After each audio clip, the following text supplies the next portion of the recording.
Before kings ruled, before gods watched, before fate wove its threads, I was born, not from flesh nor from blood, but from stone, struck by the fire of chaos itself.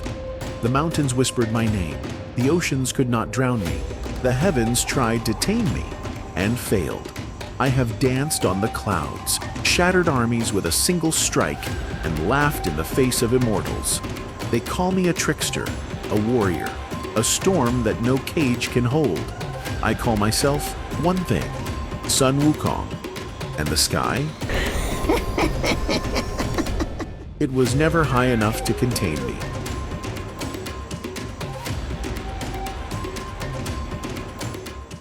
Nestled within a lie stood Flower Fruit Mountain, a breathtaking place inhabited by immortal beings like unicorns and phoenixes.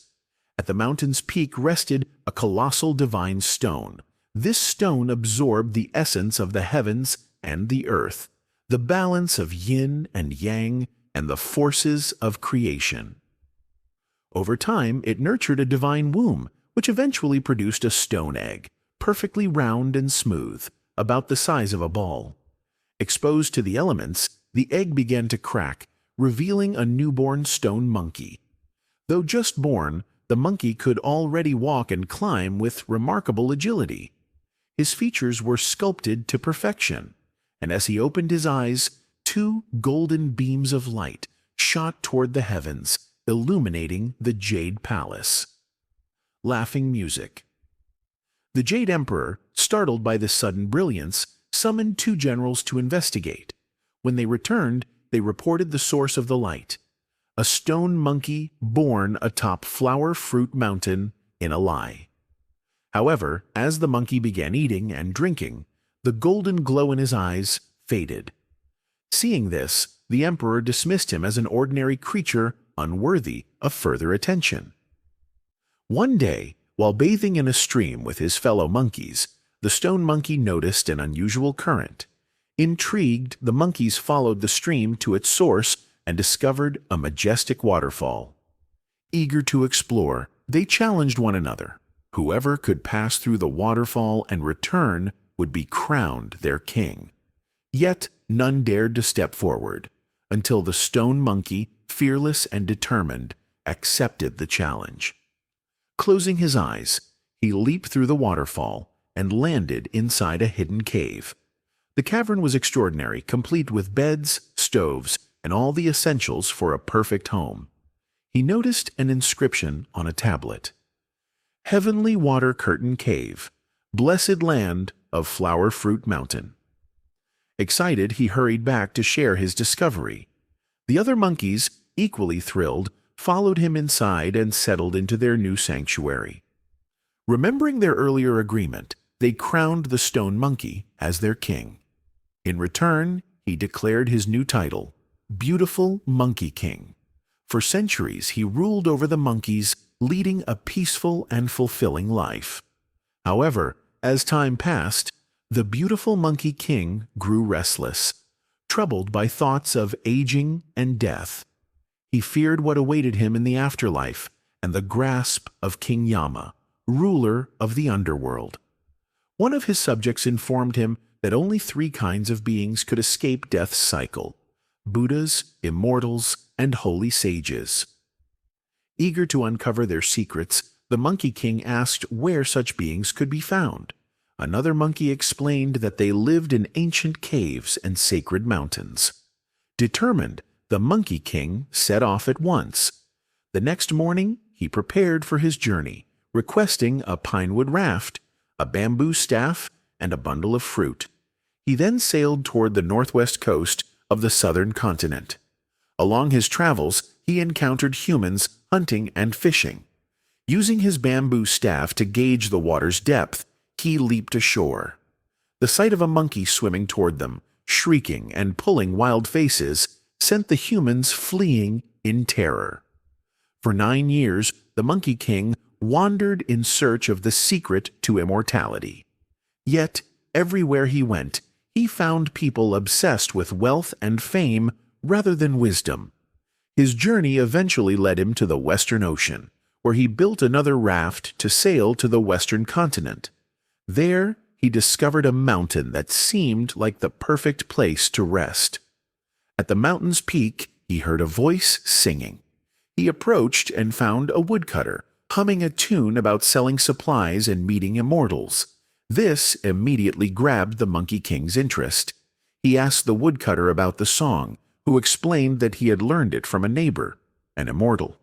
The Monkey King eagerly pressed for details, and the woodcutter pointed him toward a cave, 7 miles south, known as Tilted Moon and 3 Stars Cave.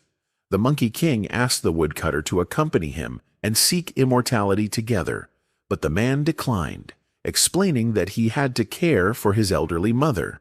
Taking his directions to heart, the Monkey King journeyed south and soon found the cave. He waited patiently outside, perched on a pine tree. Before long, the cave door creaked open, revealing a young immortal in flowing robes. The immortal, noticing the commotion, asked who was outside making such a ruckus. The Monkey King leaped down and introduced himself, explaining his quest to learn the secrets of eternal life. Amused, the young immortal revealed that his master had foreseen a new student arriving. Overjoyed, the Monkey King eagerly followed him inside. Deep within the cave, they reached a jade platform where the revered patriarch of the West, Subhuti, sat surrounded by disciples. Subhuti asked the Monkey King his name and origin. When the Monkey King recounted his birth from stone, the master reacted angrily. "Liars are not welcome here. Throw him out." Panicked, the Monkey King pleaded his case, explaining the many years he had spent on his journey. Subhuti paused, considering the timeline, and nodded. It seemed accurate. He then asked for the Monkey King's name and details about his parents. The Monkey King admitted he had neither, only recalling his emergence from a rock. Amused, Subhuti gave him a surname, Sun, meaning both monkey and child. Thrilled, the Monkey King requested a proper first name as well. Subhuti provided 12 options, each with a distinct meaning, just as he had done for his other disciples. Sun fell under the category of awakened beings, and so his master named him Sun Wukong, monkey awakened to emptiness. With his new name, Sun Wukong beamed with joy, ready to embark on the path of wisdom and immortality. Wukong was accepted by his fellow students and given a place to sleep. He started studying scriptures and learned how to act more like a human. For 6 or 7 years, he stayed at the school, learning all he could while also doing simple chores like sweeping, fetching water, and tending the garden. One day, Subhuti asked Wukong what he wished to learn, and the answer was always the same: the secret to living forever. No matter what other lessons Subhuti offered, Wukong refused them all. Subhuti knew that immortality could only be taught to a special few, so he gave Wukong a riddle. Wukong understood that this was an invitation to a secret lesson, and met Subhuti in his private chamber. Impressed by his cleverness, Subhuti agreed to teach Wukong the magical formula for immortality. Wukong studied hard, and after 3 years, Subhuti checked on his progress. Wukong had mastered the basics, but Subhuti warned him about 3 great dangers he would face if he truly wished to be immortal. The first danger would come after 500 years, a great thunderstorm from the heavens that could strike him down. The second, another 500 years later, was a dark fire that would burn from inside and turn his body to dust. The third, after another 500 years, was a powerful wind strong enough to tear his body apart. Shocked, Wukong asked how he could escape these dangers. The answer was to learn the art of the 72 transformations. Wukong was a fast learner, and before long, he mastered the transformations. He also learned how to float and fly, traveling 3 miles in the time it took someone to eat a meal. Subhuti, however, was not impressed. Then Wukong learned an even greater skill: cloud somersault. With one jump, he could travel even farther. Subhuti warned him not to show off his new powers, as people might try to force him to share his secrets. Realizing Wukong's mischievous nature could lead to trouble, Suboti told him to return home and never tell anyone he had been his student. Back at Flower Fruit Mountain, Wukong was welcomed by his fellow monkeys, who were upset that he had been gone so long. They told him their home had been attacked by a demon who stole their belongings and kidnapped their young. The demon, calling himself the monstrous king of chaos, lived to the north. Without hesitation, Wukong leaped onto a cloud and flew north. Arriving at the demon's cave, Wukong found imps guarding the entrance. He boldly announced that he had come to settle the score. The imps ran inside to inform their master. The monstrous king of chaos, a giant demon standing 30 feet tall, laughed when he saw the small monkey before him. Seeing that Wukong was unarmed, he felt insulted and mocked him for daring to challenge him. Wukong warned the demon not to underestimate him, claiming he could grow in size in an instant. Without waiting, he leaped forward and attacked, throwing rapid punches at the demon's face. The demon blocked them easily with one hand. He decided that killing Wukong with a sword would be dishonorable, and instead challenged him to a boxing match. The demon's long arms made it hard for Wukong to land his hits, but Wukong was quick and avoided most of the demon's attacks. When Wukong finally got close, he struck the demon's ribs repeatedly, making him stumble. Then, with a sharp blow to the crotch, he completely threw the demon off balance. Enraged, the demon picked up his sword and swung at Wukong, who quickly dodged.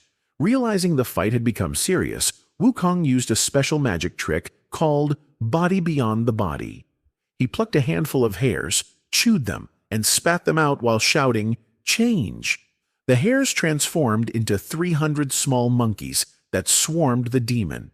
They yanked at his hair, gouged at his eyes, and jabbed at his crotch, distracting him long enough for Wukong to steal his sword. Leaping into the air, Wukong swung the blade and split the demon's head in two.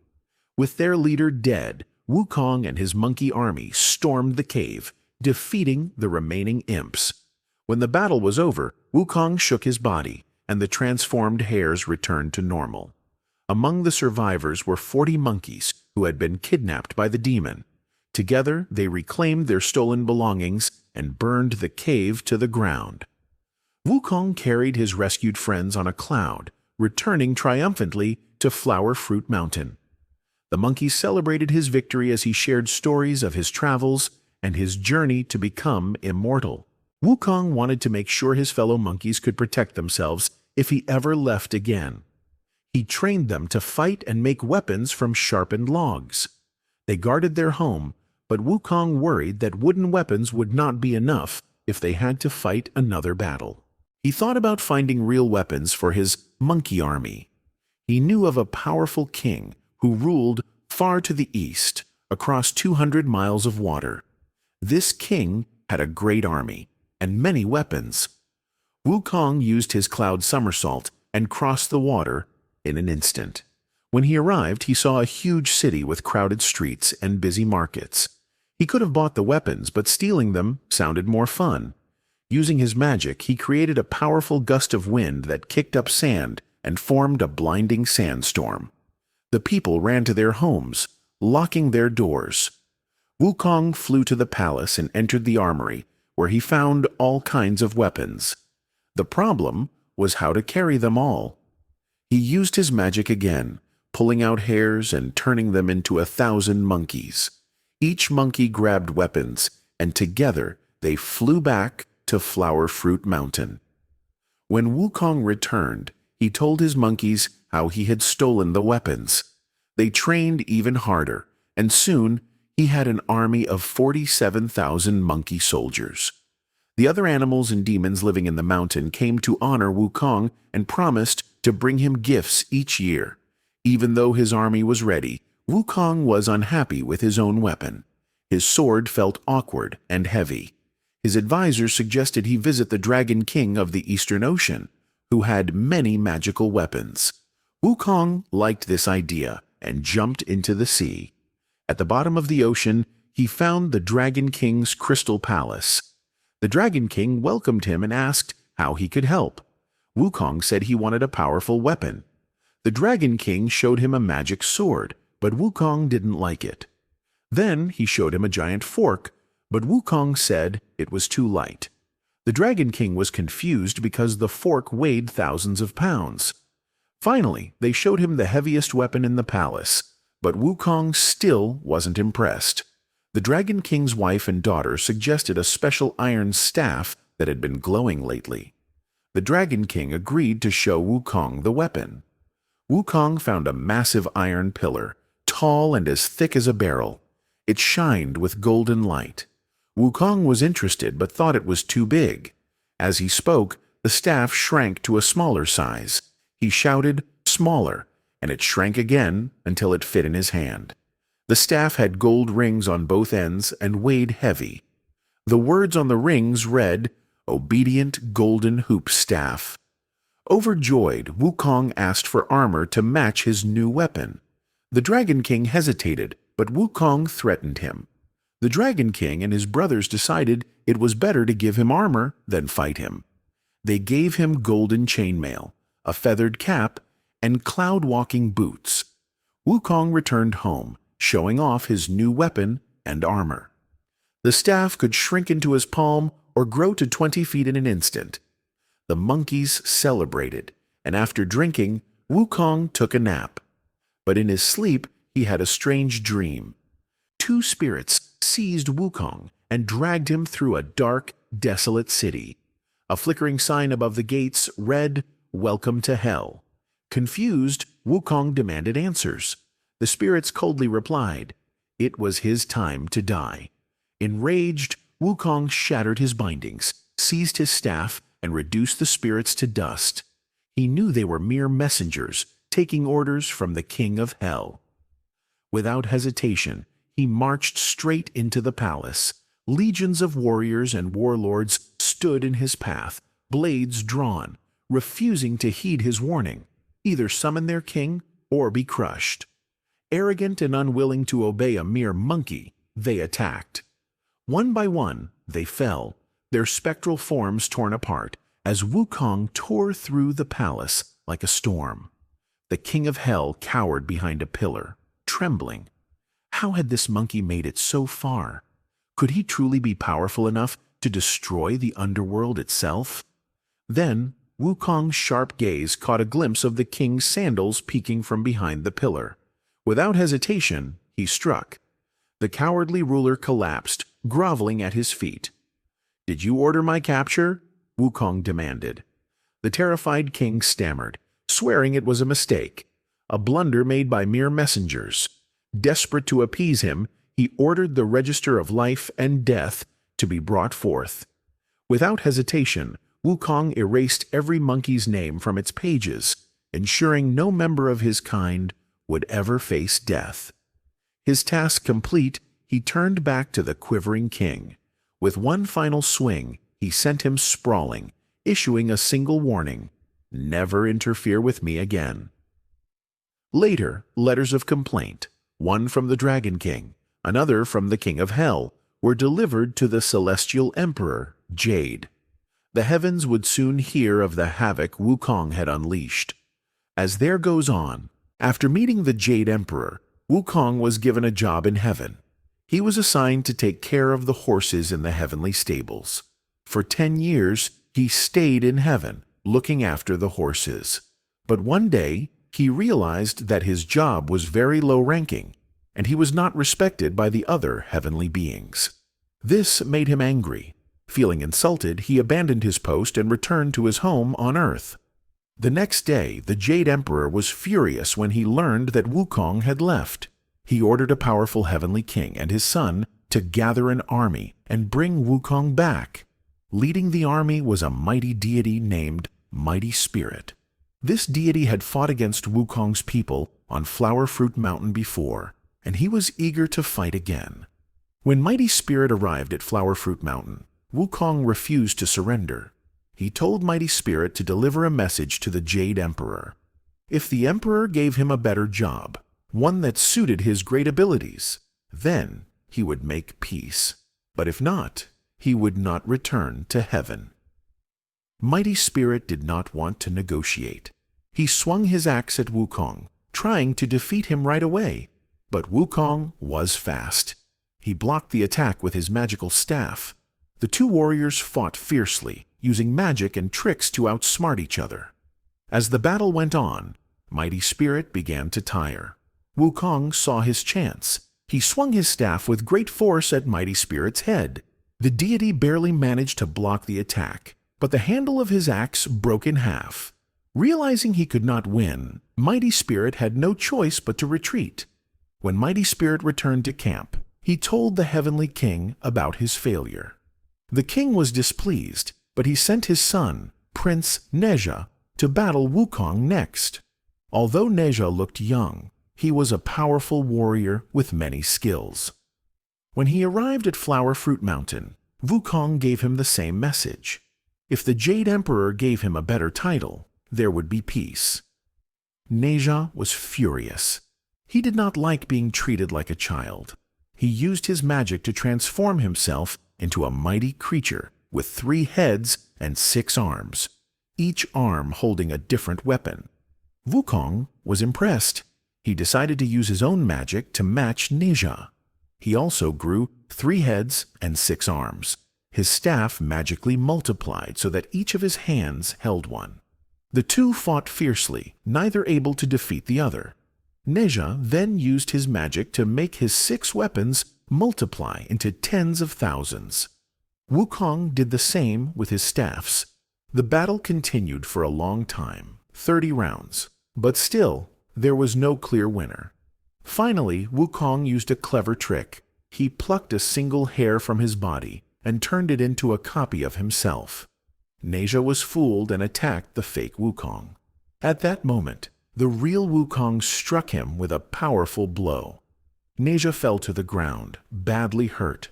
Seeing that he had lost, he retreated back to his father's camp, just as Mighty Spirit had before him. When King Li saw that his son had failed as well, he was ready to fight Wukong himself. But Neja stopped him. He convinced his father to deliver Wukong's message to the Jade Emperor instead. The two returned to heaven and asked for more soldiers to defeat the Monkey King. When the Jade Emperor heard about Wukong's demands, he was enraged. He wanted to have Wukong executed immediately. But a wise heavenly official, Gold Star, stepped forward and gave the emperor some advice. Instead of fighting Wukong, he suggested they bring him back to heaven and give him an important title. After all, Wukong was already calling himself the Great Sage, equal to heaven. The Jade Emperor agreed to try this plan. Gold Star traveled to Flower Fruit Mountain and invited Wukong back to heaven, offering him the title he wanted. Wukong accepted. He was officially named the Great Sage, equal to heaven. To keep Wukong happy, the emperor had a beautiful mansion built for him in heaven. But this time, he gave Wukong only one job: to stay out of trouble and work on controlling his temper. The Jade Emperor had too much time on his hands, so he decided to give Wukong a job to keep him busy and out of trouble. He appointed him as the caretaker of the orchard of immortal peaches. These peaches had magical powers, granting incredible abilities to those who ate them. Whenever Wukong was alone, he would secretly eat all the ripe peaches. One day, the Queen Mother sent her attendants to collect peaches for a grand banquet. Wukong was not invited, but he was curious about the event and decided to see it for himself. When he arrived, he saw a feast full of rare delicacies and the finest jade wine. Wanting to enjoy the food undisturbed, he plucked a few of his own hairs, chewed them, and spat them out while chanting a magic spell. The hairs transformed into sleeping insects, which quickly put everyone to sleep. Wukong then ate all the food and drank all the wine. While wandering through heaven, he stumbled upon the palace of Lord Laotu. In the potion room, he found 5 calabashes filled with fully smelted elixir. Without hesitation, he drank all of them. The elixir sobered him up, making him realize the seriousness of his actions. Fearing that the Jade Emperor would punish him severely, he fled heaven once again and returned to Flower Fruit Mountain. Time in heaven passed differently, and what felt like only a day for the immortals was nearly a century on Earth. His return was celebrated by the monkeys, who threw a grand banquet in his honor. However, after tasting the wine of the immortals, Wukong found their regular coconut wine disgusting. Wanting to drink something better, he used his cloud somersault technique to return to heaven. He stole the leftover wine from the Queen Mother's palace and brought it back to Flower Fruit Mountain. When the Jade Emperor learned of Wukong's misdeeds, he was furious. He ordered the 4 great heavenly kings to assist General Li and his son in capturing Wukong for punishment. This time, an army of over 100,000 soldiers was assembled and sent down to Flower Fruit Mountain. A fierce battle took place, with Wukong using his powerful body division magic to fight off the heavenly army. After an entire day of combat, he managed to defeat them, forcing the soldiers to retreat to the base of the mountain. Determined to end Wukong's defiance, the Jade Emperor called upon his nephew, Erlang, a powerful warrior and magician. Erlang accepted the mission and led his followers to Flower Fruit Mountain, bringing along hawks and hunting dogs to aid in the battle. When they finally faced off, Wukong mocked Erlang, who angrily swung his lance. Wukong dodged, and an intense fight began between the two warriors. Erlang was the first to use magic, growing to an enormous height of over 100,000 feet. Not backing down, Wukong matched his magic, growing just as large. As they fought, Erlang's men released the hawks and dogs at the entrance of the Water Curtain Cave, catching the monkey army off guard. Many of Wukong's followers were captured. Realizing the danger, Wukong shrank his staff and transformed into a sparrow, flying away to escape. Erlang's men lost track of him, but Erlang himself saw through the trick using his magical third eye. He spotted Wukong perched on a tree and transformed into a falcon, chasing after him. As they flew through the sky, they kept transforming into different animals, trying to outwit each other. At one point, Wukong turned into a shrine, hoping to trick Erlang into stepping inside, but Erlang saw through the deception and avoided the trap. In response, Wukong flew to Erlang's own shrine and transformed into an exact copy of him, mimicking his every move. When the real Erlang arrived, Wukong revealed his true form, and their battle resumed, leading them back to Flower Fruit Mountain. From heaven, Lord Laozi dropped a powerful steel bracelet, designed to trap nearly any creature. The snare landed on Wukong's head, throwing him off balance. As he struggled to stand, one of the hunting dogs bit into his leg. Seizing the opportunity, Erlang and his brothers pinned Wukong down, preventing him from transforming again. The Monkey King was finally captured and taken to the demon execution block in heaven, where he was sentenced to be chopped into pieces. Erlang was greatly rewarded for his efforts and was sent home, victorious in his mission. Killing Wukong was much harder than anyone expected. Weapons had no effect on him. They burned him in fire and struck him with thunderbolts, but he didn't even flinch. Lord Laozi realized that all the immortal fruits and elixirs Wukong had consumed had melted into a magical force inside his body, making him nearly indestructible. He suggested that they trap Wukong inside a magical furnace to extract the elixir and turn him to ashes. For 49 days, Wukong was locked inside the furnace. Instead of being destroyed, the heat only made his eyes turn red and slightly inflamed. When he got the chance, Wukong kicked open the oven door and escaped. The gods tried to stop him, but he fought back harder than ever. Instead of weakening him, the cooking had only made him stronger. Seeing that no one could handle Wukong, the Jade Emperor sent messengers to Thunderclap Monastery to ask Buddha for help. Unlike the others, Buddha didn't try to fight Wukong. Instead, he calmly spoke to him and asked why he was causing so much trouble. Wukong proudly said that he deserved to be king, but Buddha laughed and told him he was just a stone monkey, unworthy of such a position. Then, Buddha made a bet with Wukong. If Wukong could jump out of Buddha's right palm, Buddha would tell the Jade Emperor that Wukong should be king.